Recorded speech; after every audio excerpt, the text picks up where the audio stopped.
Now, the Senate battle for Tasmania's two remaining seats is heating up. Jackie Lambie and Lee Hanson, that's Pauline Hanson's daughter, Lee Hanson, among the four remaining candidates. Two seats have already gone to Labor, one to the Liberals and one to the Greens.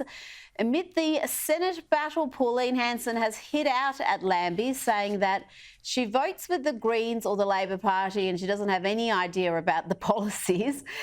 Nick, I'll start with you. Jackie Lambie has provided me with plenty of content, particularly for lefties losing it, but will she be much of a loss if she doesn't make it? Oh, it should be a loss to your show, Rita, but not to the Parliament. In fact, and I don't know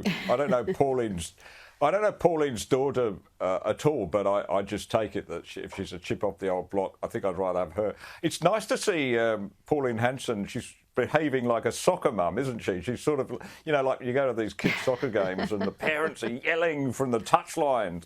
It seems to me what she's doing here, but good on her, and good on her daughter for having the courage to stand, and good on the Tasmanian people for recognising somebody who will really represent their interests as opposed to somebody who votes with Labor, Greens, whoever, and just looks always rather wild and angry.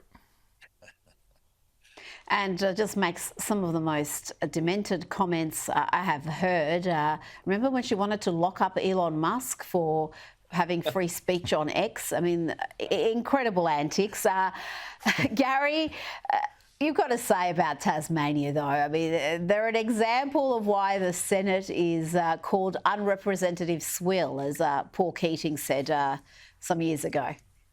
Yeah, well, he did say it, and I get what he says, but look, that's the deal. We've signed up. Our Constitution says first states, the six first ones onto the Constitution, all got 12 senators. Well, originally it was 10. So, I also would quote what Graham Richardson observed, and I'm sure I'm not misreading or misrepresenting Richo. He was concerned when Labor brought in extra senators for each state by increasing the size of the House of Representatives in 1984. He said, we're going to rue the day. We're going to end up with some crazy people in the Senate. Now, make of that what you like, but we're going to end up with a few interesting results. And so one of the best things that could be done if we were serious about what was good for Australia is to actually reform the Parliament. Fewer members in the House, drive down the numbers in the Senate, actually have fewer senators, and that way you needed a bigger chunk of vote to get elected.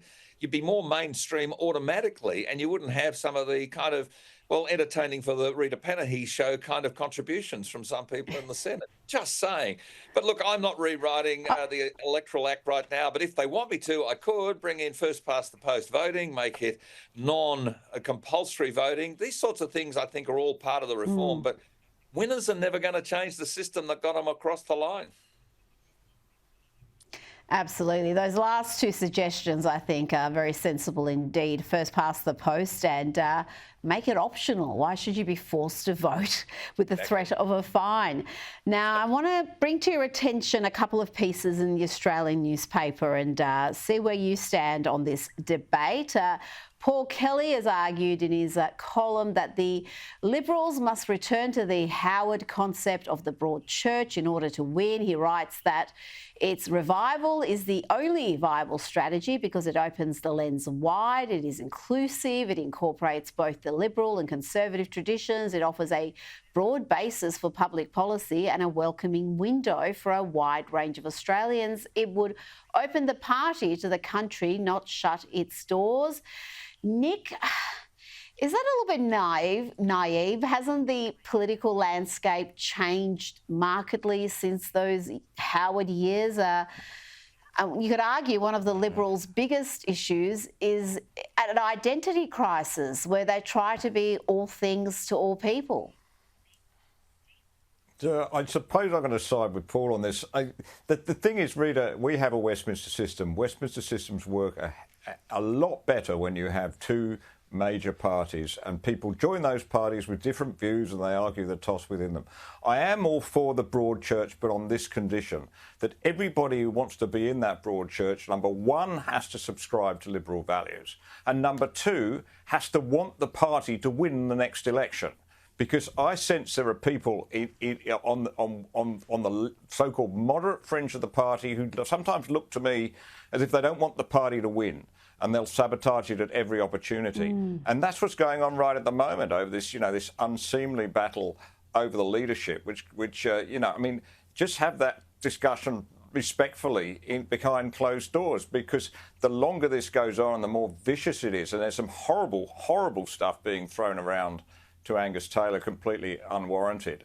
But so long as this goes on, Rita, the longer it'll be before the party ever has a chance of getting back into government. And I personally support the Liberal Party because I think they're better in government than Labor, full stop. And I don't want to see them in opposition a day longer than they have to be.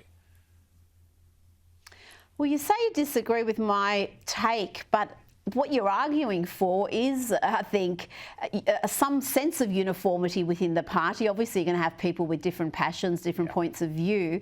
But if they have to subscribe to the Liberal position and they have to be disciplined and loyal, then that is very different to the sort of broad church we have seen in recent years, where there is the infighting, the moderates trying to get rid of the conservatives, the white-anting that's happened.